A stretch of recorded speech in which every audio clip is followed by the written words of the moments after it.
bilog yung kable. Ito may butas na yung maliwanag na yun yung tutusukan.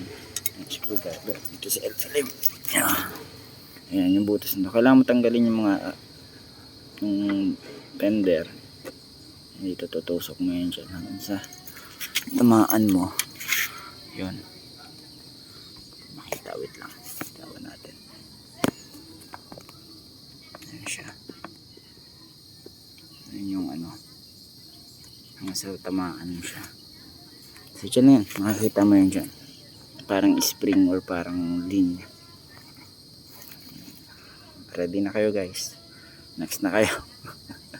Ayan, so guys, ang ginawa ko na lang ganito. Medyo maluwag na siya dito yung itong kable niyan. Ang ginawa ko ito, itinula ko lang to. Andito yung nakadikit yan dito eh. Tinula ko lang para mas hatakin niya yung kable. Ito rin, tinula ko lang doon.